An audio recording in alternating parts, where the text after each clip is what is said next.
சிவபெருமானுக்கு விபூதி அபிஷேகம் பார்ப்பதால் கிடைக்கும் அதிசய நன்மைகள்.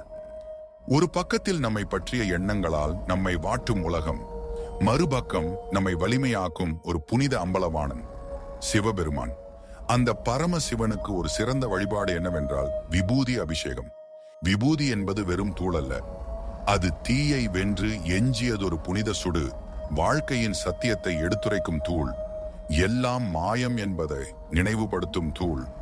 இந்த விபூதியால் சிவனுக்கு அபிஷேகம் செய்யும் போது அந்த பரம்பொருளின் சக்தியும் அருளும் நம் மேல் பொழிகிறது. பாவ விமோசனம். நாம் அறிந்தோ அறியாமலோ செய்த பாவங்களை, ஈவன் பிறவிகளில் செய்த பாவங்களை மன்னிக்கக்கூடிய சக்தி விபூதி அபிஷேகத்துக்குள் இருக்கிறது. ஆரோக்கியம் மற்றும் நோய் நீக்கம். விபூதி ஒரு சுத்திகர சக்தி. இதன் அபிஷேகம் சிவனுக்கு மட்டுமல்ல, நம்முடைய உடலும் மனதும் சுத்தமாகிறது. நோய்கள் விலகும், மனதுக்குள் அமைதி பிறக்கும். தீய சக்திகள் விளக்கம். பூத பிசாசு கனடரா கண்டம் எல்லாம் விபூதியின் சக்திக்கு முன் நில்ல முடியாது. அது ஒரே ஒரு டிவைன் ஷீல்டு போல.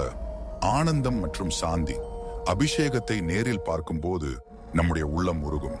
அந்த தருணம் முழுக்க நம்மை மறந்து சிவபெருமானில் உறைந்து போவோம். அது ஒரு ஆனந்த தரிசனம். ஆன்மீக முன்னேற்றம். நீங்க எப்போதாவது விபூதி அபிஷேக தரிசனம் பார்த்திருக்கீங்களா? அந்த தருணம் உங்களை ஒரு புதிய ஆன்மீக பாதையில் பயணிக்க வைக்கும். இஷ்ட சித்தி.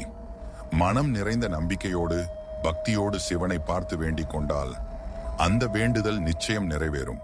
விபூதி அபிஷேக தரிசனத்துக்கு இது ஒரு சாட்சி. புனித விபூதி தரித்தல். அபிஷேகத்துக்கு பின் விபூதியை தலையில் தரித்தால் அது ஒரு பாதுகாப்பு வளையம் போல செயல்படும்.